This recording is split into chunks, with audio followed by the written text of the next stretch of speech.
Paz do Senhor a todos os irmãos e irmãs da Igreja Assembleia de Deus, Jardim Iririú.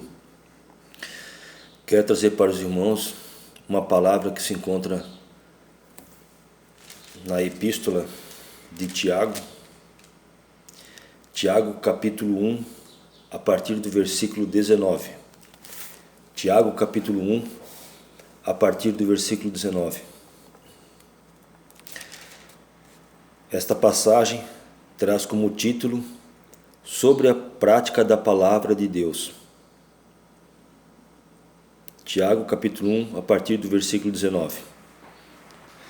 Diz assim a palavra do Senhor: Sabeis isto, meus amados irmãos, mas todo homem seja pronto para ouvir, tardio para falar, tardio para se irar, porque a ira do homem não opera a justiça de Deus.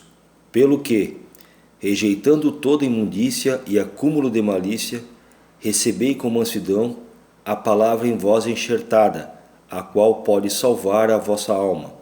E sede cumpridores da palavra, e não somente ouvintes, enganando-vos com falsos discursos.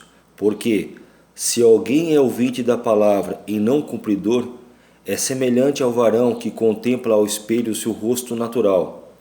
Porque se contempla a si mesmo, e foi-se, e logo se esqueceu de como era. Aquele, porém, que atenta bem para a lei perfeita da liberdade e nisso persevera, não sendo ouvinte esquecido, mas fazedor da obra, este tal será bem-aventurado no seu feito. Se alguém entre vós cuida ser religioso e não refreia a sua língua, antes engana o seu coração, a religião desse é vã. A religião pura e imaculada para com Deus o Pai é esta: visitar os órfãos e as viúvas nas suas tribulações e guardar-se da corrupção do mundo. Caros irmãos e irmãs, vivemos num período de tribulação, certo? Devido a essa pandemia. Agora, por mais que seja uma situação tanto quanto surreal para toda a população, não é a primeira vez que a população mundial é atingida por um surto, uma pandemia. Se vamos buscar ao longo da história, houveram épocas que ocorreram tais eventos também, né? Não é uma situação singular. É óbvio que isso aí, esses eventos acontecem com uma grande margem de tempo entre um e o outro evento. A última notícia que se tem de um evento não dessa natureza, mas uma magnitude muito maior inclusive, foi a gripe espanhola, que ocorreu na Europa e na Ásia, que praticamente dizimou 1/3 da população do mundo naquela época. Imagina só, de cada 3 pessoas, uma morria.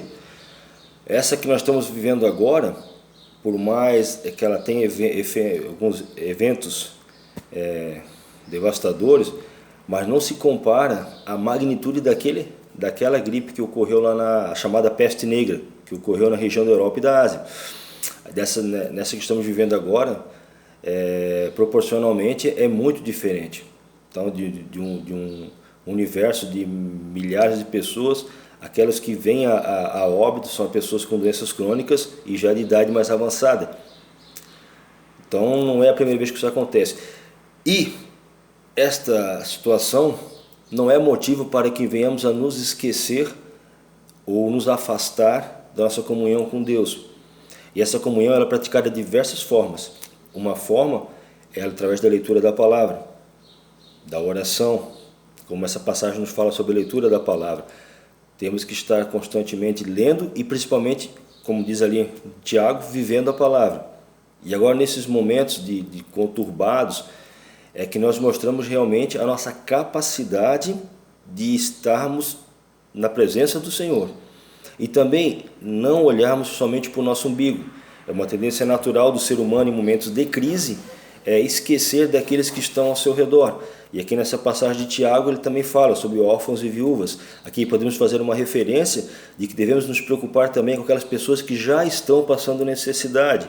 E às vezes nos tornamos egoístas. Eu estou com uma dificuldade porque estou com poucos recursos financeiros. Eu estou com uma dificuldade porque eu estou com o meu salário racionado. Mas já há pessoas passando necessidade muito maior, com a geladeira vazia, já sem nenhum fundo financeiro, né? Então, situações mais graves, muito mais graves do que a nossa. Então, o que devemos pensar e fazer? Pensar nessas pessoas que estão já passando necessidade, pensar em como podemos ajudá-la. Tivemos uma reunião recente na igreja e foi comentado sobre o assunto das cestas básicas. Isso me tocou porque eu também falhei nessa parte e até comentei com a minha esposa. Tá, e o que estamos fazendo para ajudar aqueles que realmente estão já passando por necessidade? Como o irmão comentou na igreja, que há já pessoas da igreja passando necessidade. Então devemos pensar nessas pessoas e como podemos ajudá-las, certo? Se a gente ainda tem condições, devemos sim ajudá-las.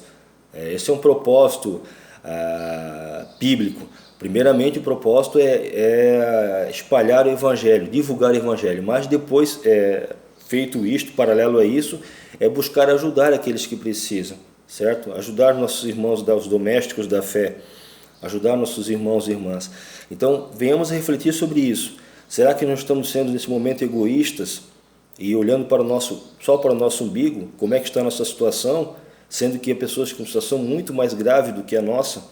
Se nós temos como nos alimentar ainda, se ainda nós temos um emprego, se ainda nós estamos trabalhando, mesmo com salário reduzido, estamos trabalhando ainda. Então isso é importante observar esse fato. Às vezes utilizamos de pretexto de que passamos por uma crise para abandonar as pessoas que estão ao nosso redor e que precisam da gente, pessoas mais necessitadas, e também acabamos por indiretamente abandonar a palavra do Senhor e não buscar mais a Deus, certo? Não é porque, como eu comentei na nossa aula da escola bíblica, não é porque estamos momentaneamente afastados do convívio na congregação, na igreja, que vamos nos dispersar enquanto ovelhas do Senhor, enquanto fiéis do Senhor. Não. Este é o momento realmente de mostrar a nossa fé, de mostrar que somos diferentes aos olhos do mundo. E começa dessa forma, buscando ajudar aqueles que realmente precisam. E eu sempre falo isso também, toda vez que a gente vai fazer uma leitura da palavra, vai pregar a palavra, a gente também é tocado pela palavra. E também então eu me coloco como homem que falha nesse aspecto, e sim, buscar ajudar. Então vamos nós refletir sobre essa situação, de como podemos ajudar os nossos irmãos e irmãs. Amém, irmãos? Essa palavra que eu gostaria de deixar, não quero me alongar muito. Então busquem realmente ajudar ao próximo, certo? Não vamos ser egoístas. Não é isso que Deus quer de cada um de nós como servos do Senhor, certo? Se somos imitadores de Cristo, temos que lembrar tudo aquilo que Jesus Cristo fez durante o seu ministério aqui na terra, do que ele falava sobre ajudar o próximo, amar o próximo como a si mesmo. Isso não pode ser somente da boca para fora, uma frase decorada, um jargão. Não, temos que praticar realmente. Amém, irmãos? Entrega essa palavra em nome de Jesus.